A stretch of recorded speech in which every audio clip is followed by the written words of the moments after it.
MR2 valmis. Jah, tõmbame kohe sae käima. Illegaalne turvapuur. Tegin uhke ka veel selle üle. Siukene tükk ta on saanud. Mis siis siin illegaalset on? Üks on see, et ta ei ole traditsiooniline. Ta on Dokkolist ja ta on palju õhema seinaga, kui FIA seda tahab. Kuna see auto ei hakka ühtegi siis, kuidas võiks ta öelda? Kui ma ütlen legaalset, mitte ühtegi legaalset asja sõitma, see oleks valesti öeldud, aga see ei hakka ühtegi meistrivõistlust sõitma.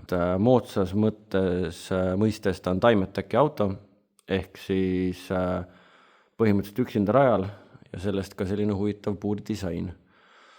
Et kuna torumõõdud on illegaalsed, siis siin mõned sõlmed sai tehtud niimoodi nagu klassikaliselt tavalisel ringraja või rallipuuril ei tehta. Baaskonstruktsioon ehk siis peakaar,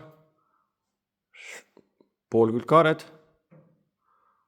ja aknatoru on tehtud sama mõõduga asjast nagu kirjendusasjad ehk siis 1,625 tolli ja see teeb siis 41,2 millimeetrit ja 2,11 sein.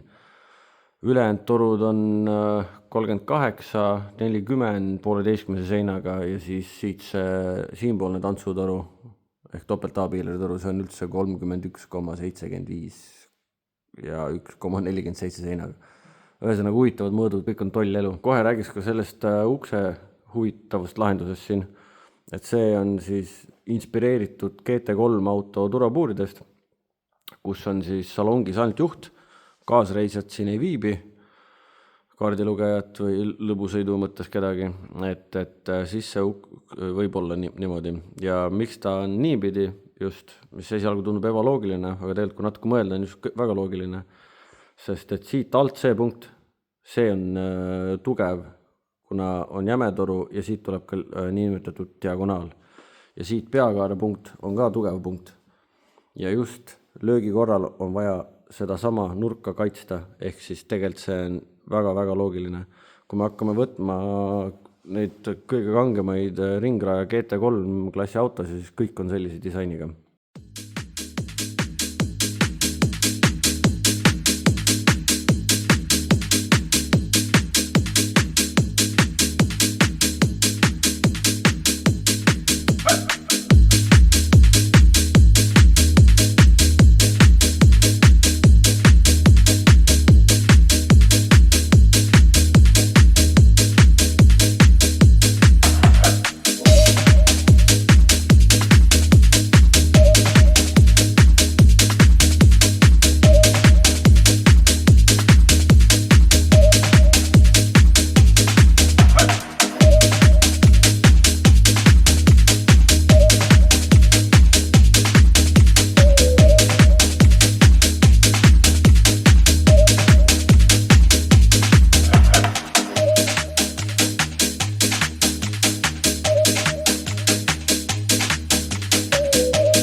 Siinpoolne topelt-A-piilari toru ehk tantsutoru sai täitsa sirge tehtud lisatugevuse pärast.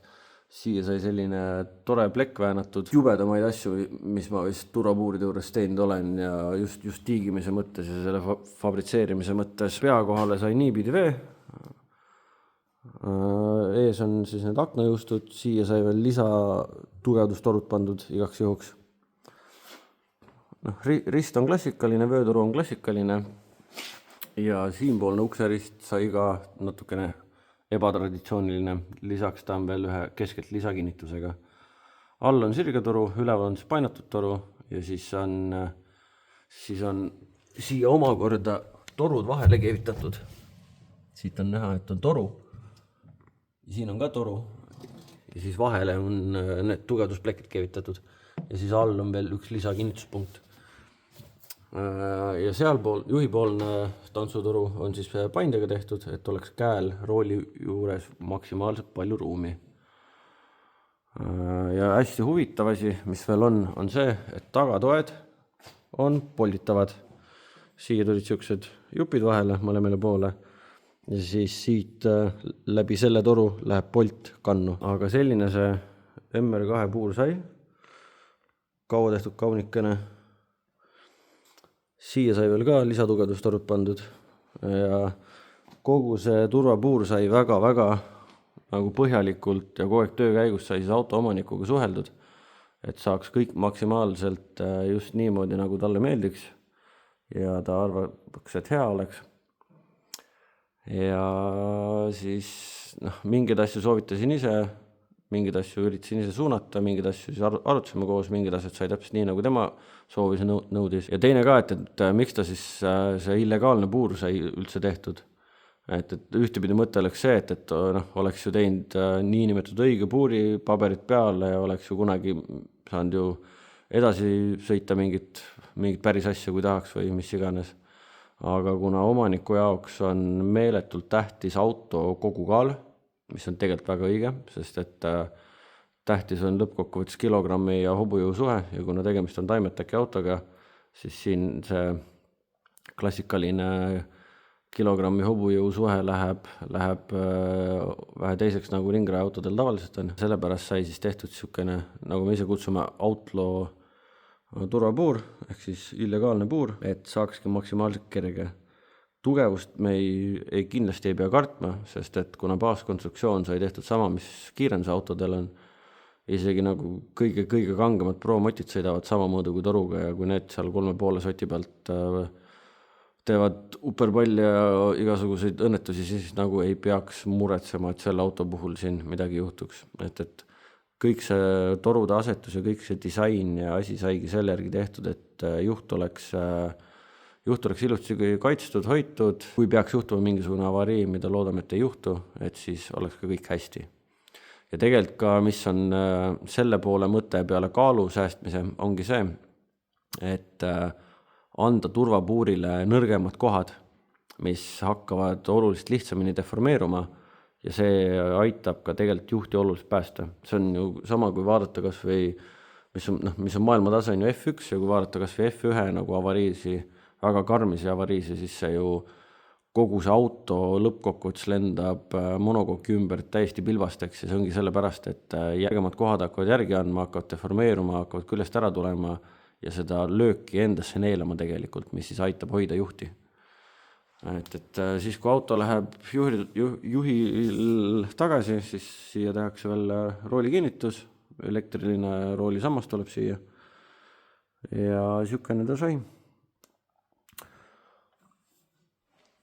Vahepeal sai korra Tartus käidud, toodud sealt mingeid asju ja korra Joosepil külas käidud, see nägi välja umbes niimoodi.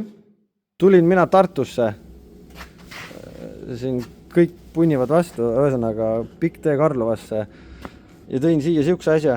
See on siis third member ehk differ ja meie kastijumal Andres võtab selle lahti ja vahetab ülekande ära, sest et Veljo avastas, et tal on täpselt õige ülekanne üle, mis mul puudu on. Ja nüüd sai see siia toodud ja et ei oleks tühi sõit, siis siin on veel mingid huvitavad asjad. See on Veljo Einbergi vana Powerglide. See on ju ujupp, siin on ju pilletpump sees on ju. Ja see on mingi 2000-3000 EPA jaoks reited vist või? Jah, 2000 peale. Et see võiks nagu äge tükk olla. Veljo enam ei taha seda kasti ja Veljo müüs selle kasti maha ja see kast läheb nüüd 2 kopkasele. Et selle korjame peale. Andres võttis kasti lahti, tegi hoolduse, veendus, et kõik on hästi. Täpselt sama hästi nagu Kiltsil viimati oli, kui me koos seda lahkasime kokku panime. ja kõrval on siin mingisugune teine kast. See on siis E34 2.Z mootori otsast. See kast ei ole üldse nii heas seisukorras kui see Powerglide. Et see on Andres Milleri kast, mis on katki. Lubati, et on 2000 hobujõudu, aga ikkagist on katki palju vähem mõjuga. Selle ma võtan kaasa ja seda ma kasutan varsti ühes teises programmis maketina. Et jah. Õnneks Bemmi juba kassi mahub, nii et on hästi. Aga seal on veel Andresil mingi ägedaid asju. Kas me sellest parempoolsest räägime korra või ei räägi või? Parempoolne on nüüd Muula siis uus kast, mis siis nüüd on TH400. On küll nii-öelda modifitseeritud, jõudu võiks ta meil võtta ka 2,5-3 ilusti, ilma nagu probleemideta. Et eks nüüd uuel aastal näeme, kuidas ta siis seal all meil käituma hakkab. Võiks nagu olla, see on siis 3 käiguga, on ju? See on nüüd 3-käiguline, jah, et huvitava esimese käiguga, et proovime seda esimest otsa siis vähe paremaks saada. Et Powerglide'iga natuke seal vaatasime, et kaotame esimeses otsas, et selle vea peaks nüüd kõrvaldama ja peaks huvitavaid numbreid hakkama tulema meil Muulaga. Et kui mul on kõige rohkem mingit toruraamkärakaid endal töökojas, siis Andresel on vist kõige rohkem võimsaid käiguhäste, kiirenduse käiguhäste. Jah, seal üks Powerglide ootab seal veel lahtivõtmist. See on ka Eesti rajalt? See on Eesti rajalt ühe pisikese OL-i alt. Seal on samuti igaks juhuks hooldus vaja teha ja veenduda, et uuel aastal saab murevabalt sõita. Hunnik ilusaid tükke. Kuule, kui kõik kokku panna, siis Top Fueli vist võtab vastu juba ju. Jah. Aga jätame Andrese toimetama, ärme kiusada rohkem, läheme kiusame ühte onu veel. Ma olen ühes siukses huvitavas kohas. Tulin ennast võõraste sulgedega ehtima. Tere, Joosep! Tere! Et natukene võib, sest et ma paar toru aitasin painutada ja seal isegi natuke keevitsin ka. Aga siin on üks praalt ei saa arugi, mis asi see on. Et need, kes on teadjad, saavad aru, et see on BMW mootor. Aga meil oli, et kas niimoodi on aru saada. Täitsa E30. Täitsa E30 ja see on nüüd Mihkel Järve uus auto. See on ka see, et mina ei ole ainuke, kes toruraami teeb.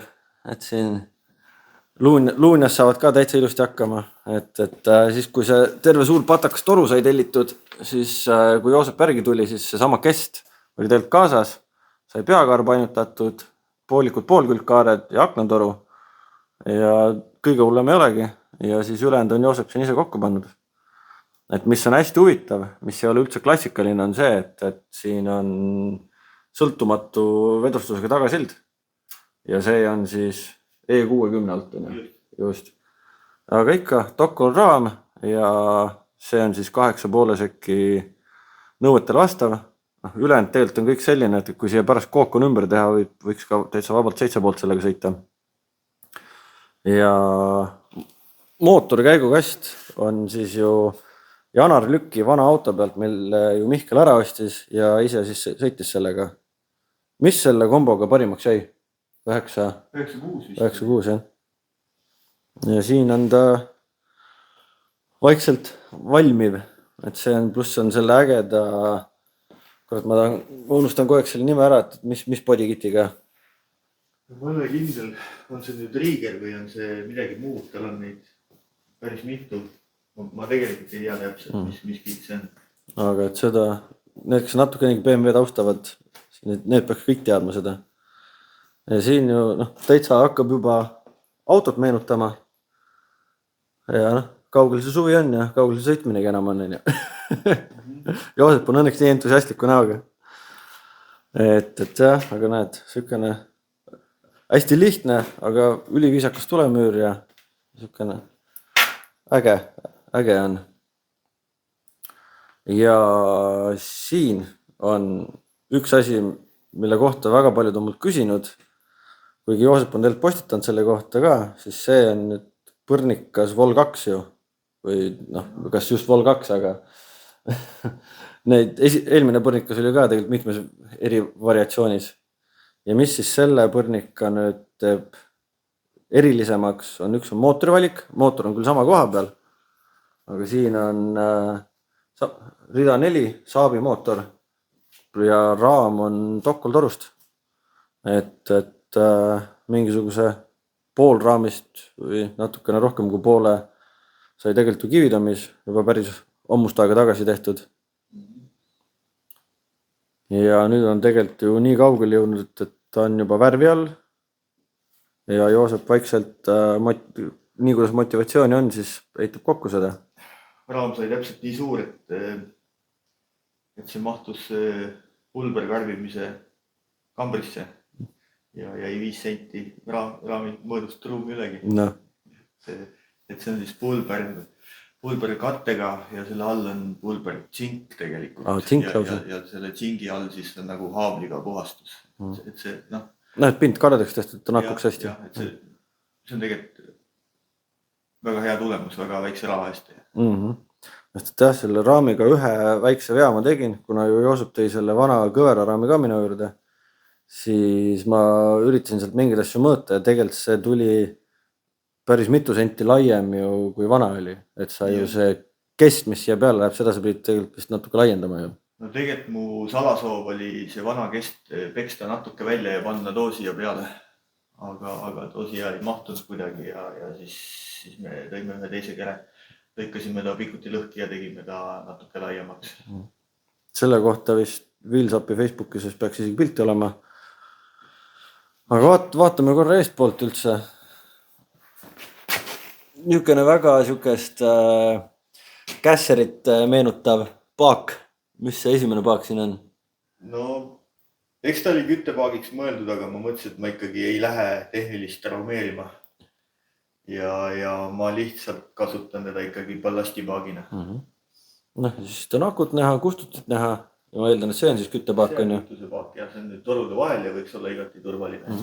Siis siin on õlipaak, radikas ja siin on ühe sinise ballooni jaoks koht. Ja, kui lubatakse seda seal hoida muidugi. Esisild on jälle täis kustom. Väga palju on laenatud eelmise auto asju, sest et mitte asju, jooniseid nii öelda. Sest et see on korra juba läbi arvutatud ja palju tööd on tehtud. Eesnäest oli ju täitsa ilusti töötav lahendus. Jah. Roolilatt oli sul ju... See on mingi väike Ford, äkki oli see Fiesta, mida saab lõigata lühemaks. Et on täpselt siuksesse pikkusesse nagu vaja ja maksab ka mingi, ma ei tea, 37 eurot umbes. Ja siis toas edasi, nagu ikka, juhi koht on ju. Jah, iste on seekord parem. Sõbrad mulle kinkisid sellise istme RF-ist. Kõik on hirmsalt mures mu ohutuse pärast. Sa oled põhjus ka andnud. No siin on nüüd sätitud ka veidi ikkagi. See raam on kõrgem, ta on laiem, mu pea on neist torudest kaugemal, iste on parem. Ma arvan, et see on ikka väga palju parem auto kui eelmine. Ja siit on ju pedaale näha, roolikindlust näha ja ma tahaks sinna teisele poole minna, sest et siit hakkab tegelikult tulemüür ja siis on, võime nimetada teeninduskast või? No põhimõtteliselt kuskilt tuleb ju salongi väliselt kõik kommunaalid või need torustikud vedada, et saaks õlid ja kütused õigesse kohta, ma ei leidnud vähe paremat lahendust. Mingi kast oleks nii tulnud teha ja siis sai ta veidi siukene üledimensioneeritud. Üks asi ka, mis mulle hullult meeldivad, on need samad ribad, on roostevabast lõigatud vist on ju. Ja tehtud siukene äge nagu kinnituslahendus, et saab kõik asjad ilusti viisakalt sirgelt panna, mitte midagi ei kriibi silma ja väga nagu hea lihtne on asju vedada ja vajadusel ju üksaval lahti võtta, et ei ole mingisugune 5 voolikut ühe selle puntra sees kinni. No nagu sa näed, see on ikkagi selline prototüüpimislahendus, neid augukesi on seal ju palju, ma ju ei oska kunagi ette näha, kui palju mingeid torusid või asju tuleb täpselt ja siis mõtlesin, et jätan sellise lahtise võimaluse neid panna täpselt sinna, kus vaja. Aga minul isiklikult nagu hullult meeldib, kuidas see on.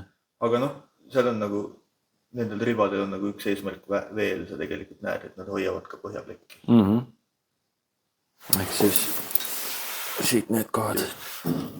Ja siit me juba jõuame pooleldi, kapoti all on nagu valesti öeldud, aga mootoriruumi.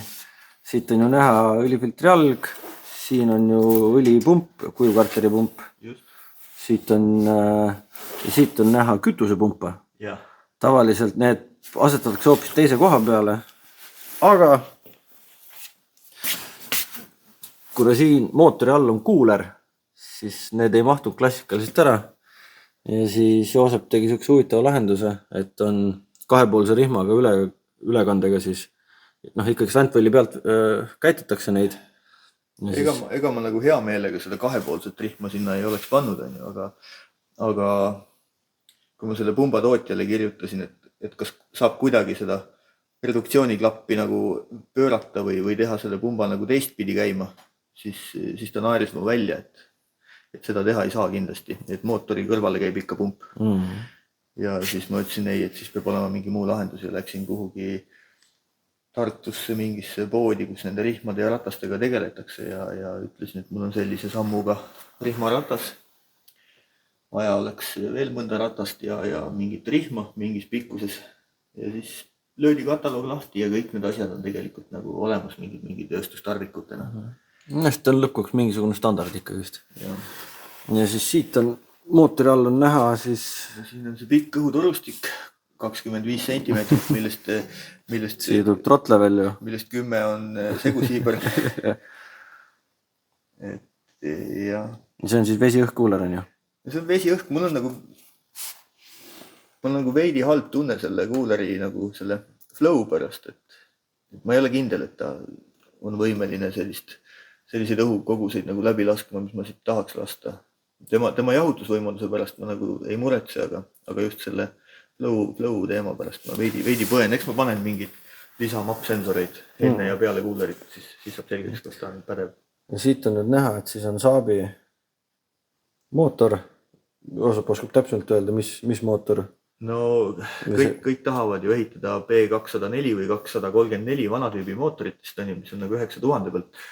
Ma tahtsin jälle natuke teistmoodi teha ja see on tegelikult B235, mis on 995 pealt ja mida on väga lihtne leida, mis on odav, mida peetakse kehvemaks, aga ma olen neid mootoreid nüüd 12 tükki kokku ostnud ja igast otsast neid vaadanud ja kõrvutanud ja ma näen selle mootori nõrgemaid kohti Ventwelli ümbruses, mille minu jaoks lahendab Girdle Plate. Siin on küljes juba, seda on nüüd pigem keeruline näidata. Aga ma näen siiski, et sellel uue tüübi odaval, mitte tahetud mootoril on tugevam tekiosa. Et kui jutt käib nagu plokikaane pingutamisest, siis see ülemine osa võiks nagu vähem läbi painduda. Ja siit on näha süüte poole, 4 tükki ilusti. Kütusregulaator, mis pumbast tuleb. Siis mootor on ju nagu ikka täisjäigalt vahel. Just.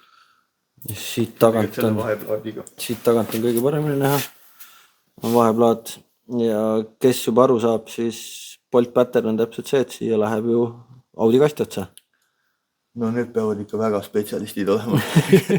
Okei, ma jah, võib-olla sellepärast ammustan ka läbi, sest alles just ühe samasuguse joonisega pidin kokku puutuma Ivo autole. No ma tegelikult ei pidanud ju üldse ehitama ühtegi keskmootoriga autot enam. Ja ma olin juba hakanud ehitama esimootoriga kadetti. Aga kuna eelmisest autost jäi terveks see Audi käigukast, siis... See oli ju vähe ägedama sisuga ka, on ju?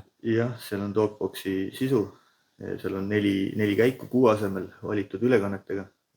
Ja kuna see oli nagu siuke ainus asi, mis terveks jäi ja maksis palju raha, siis selle kasti ümber tuligi see uus auto teha jälle keskmootoriga.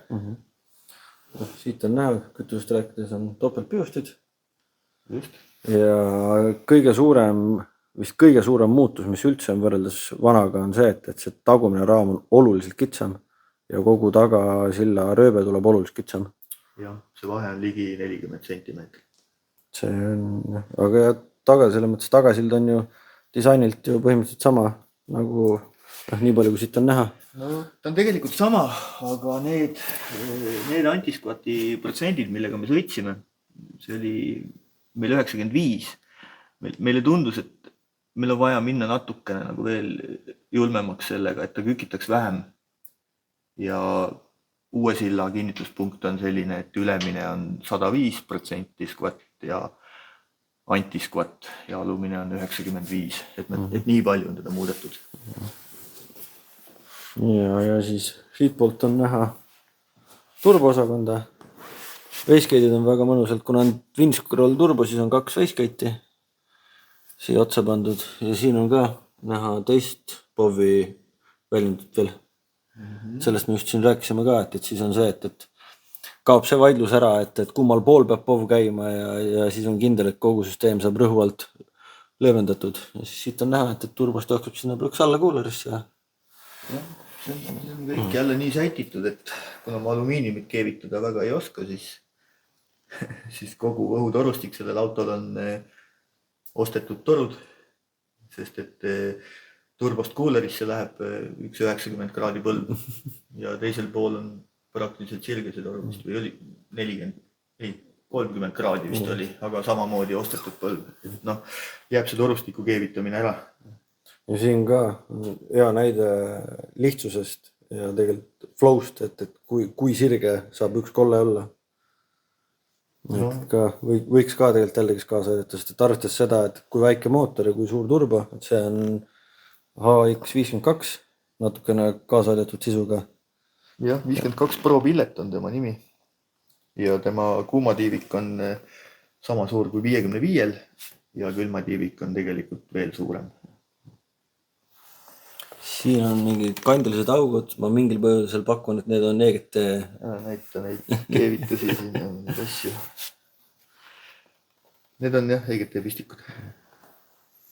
Ja üks lahendus ka, mis mulle endal hullult meeldib, on siit on näha ühte otsa. Stabikas on niimoodi kere sisse ehitatud. Et siit teiselt poolt on samamoodi näha. Siin on veel just see nuudikats. Juhtus olema üks BMW pooltelg ja siis mõtlesin, et miks ma ei võiks teda stabikana kasutada, kui see eesmärk on just kui talasilla imiteerimine, et rattad liiguvad ikkagi võrdselt. Siis üsna jäik lahendus. Eelmisel autol stabikas puudus, selle tõttu ta oli ikka üsna vedeldav. Ja mordid on täisring 6.1. Jah, uued mõistagi. Ja siit seda võib ka korra näidata ja siin on tagakääna. Jah, see on vist oli M5 rõmmuga. X5 on või? Õigus. Minu viga. X5 rõmmuga oli see. 120 voldi valem siis. Siis on väljavalik ka hea, sest et ju klassikaline USA GM on ju 5x4,75 tolli, ehk see on ju 120,6 vist. Veeled on need, mis ma sinult vist ostsin. Et ka hästi mõnus lihtne tükk ja ju nüüd see tükk peaks ka kergem olema juba selle näol, et tal ei ole suurt pressitud laagrit ja pesa, et see polditav osa. Jah, aga mul ei olnudki see kaal nagu nii, number 1, see on nii kõige kergem auto, mis sõidab. Et mu mure oli pigem selles, et see nuut oleks natukene jämedam, kui ta oli ennem. Ta oli ennem Audi põhjal ja siis oli selline probleem, et meil purunes üks pooltelg niimoodi, et rattalaager jooksis laiali ja ratas jooksis viltu alla. Et seda vältida, siis kasutame seekord sellist lahendust.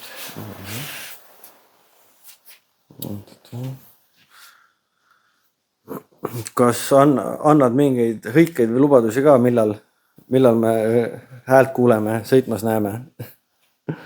No selle lubaduse võib anda, et häält kuuleb. Kas ma taga nagu sõita otseselt väga tahan, ma ei tea, võib-olla tahan ka, aga häält tahaks isegi kuulda. Seda ma nagu olen oodanud. Kui muud sõitmist ei ole, siis dünosrullide peal ikka sõidad. Seda ikka. Ei, ma usun, et tegelikult sõitmata ei jää, kui ta ikka käib ja tõmbab, siis kuidas sa saad ei öelda. No täpselt. Aga siuke see elu siin Luunjas on ja niimoodi minu Tartus käik lõpeb. Et sai Joosep ära kollitatud ja Vendade järvede projektid üle vaadatud ja natuke teile ka miskit edastatud. Nii et hetkel vist ega rohkem midagi tarka pole rääkida. Kindlasti on küsimusi, siis Joosep saab ise kommentaariumis neil juba vastata. Ta suht aktiivselt ise õnneks jälgib. Ja saladuskattel ütleme Joosepiga varsti veel kohtume. Nüüd Camaro. Camarot oleme ka vahepeal ehitanud. Camaro aista vahel on mootor jõudnud. Kauguspidi on õiges kohas, nurkapidi ta ei ole õiges kohas. Siin on veel asju toimunud, aga lähme korra täitsa taha otsa. Taga otsa on terve hunnik torusi saanud juba. See on siis, see osa ei ole enam ju nõuetega nagu reglementeeritud. See disain sai tehtud samamoodi nagu Ivo Audil ja mul enda 7-sel. Siukene, mis ma Ameerika maalt olen vaadanud, mis tundub kõige mõistlikum olevat.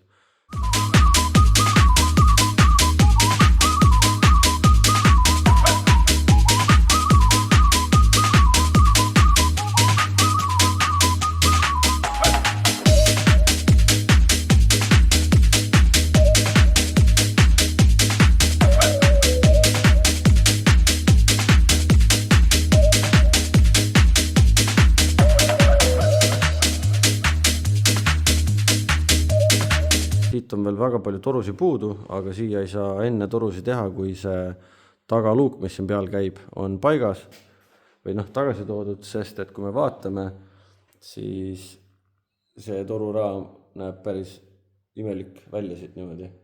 Ja seda ei julge enne edasi ehitada neid ülejäänud torusi, kui see luuk on peal, et ma saaks võimalikult siis mööda luuki need ära vedada. Siis vahepeal on ka juhi iste paika saanud. Siin on, kõik on punktitud mõlema poole kinnitused. See on kaunis suure nurga alla sai. Et autoomanik ei ole kõige väiksem mees ja et kõik oleks ohutu, kuna siia ülesse tuleb veel terve hunnik torusi ja et torude kiivri vahele jääks ruumi, siis sai see iste selle järgi tegelikult paika pandud. Omanikule esialgu oli täitsa imelik nagu nii lamavas asendis olla, aga seekord see istme paigaldus nägigi niimoodi välja, et omanik istus sees, hoidis seda istet õige koha peal ja mina hakkasin järjest kinnitusi tegema.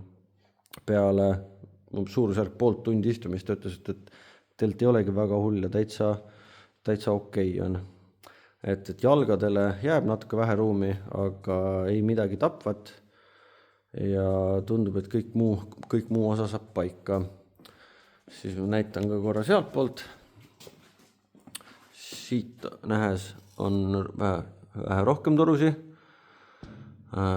Siis selle juhi ümber oleva kookoni ehk võõrkeeli funny gage'iga alustasin ka ja nüüd suuresti sellega hakkangi edasi minema. Vahepeal sai ka siit esimene kardaani luup paika, siis seda 4-lingi kinnitusi, neid olen siin kõvasti tugevdanud oma vahel. Ja selline on hetkene progress olnud. Et see, mis siin näha on, see on nüüd suurusjärk nädalaja töö, iste paika ja see tagasaba ja need asjad siit. Siis on üks mock-up käigukast ja nüüd mootor. Mootoril on kate peal, selle võtame maha. Ja mootor on Chevy Big Block 632 kuuptolli ehk 10,4 liitrit siis Euroopa ühikutes.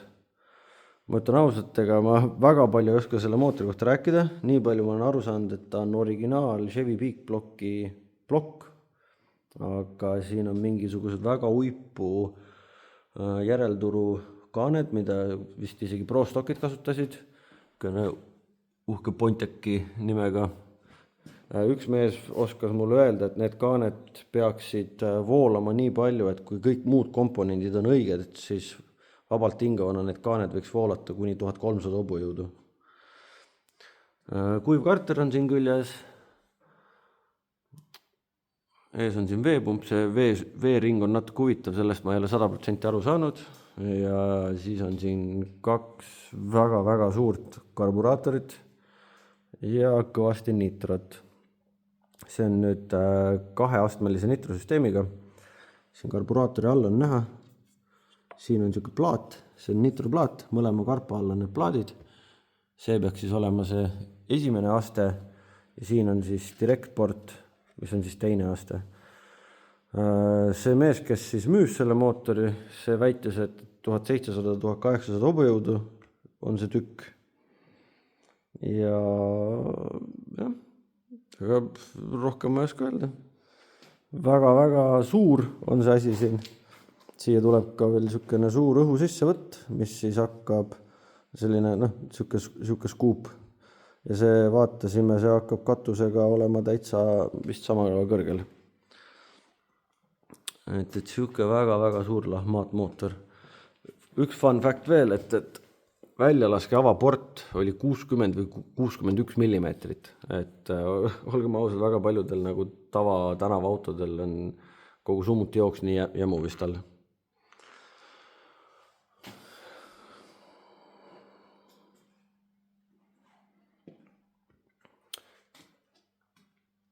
Selline ta hetkel on ja eks üritan nüüd vahepeal jälle tublim olla, et natukene tihedamini jälle märku anda, mis meil siin toimunud on ja mis saanud on. Et üritame selle autoga siin vähe tempot jälle teha. Ja muid asju ka on veel küll ja veel. Aga tänud vaatamast ja kellel on küsimusi, pange kommentaariumisse ja võite kommenteerida ka, mis te sellest mootorist üldse arvate. Aga seekord kõik ja suured tänud ja järgmise korrani!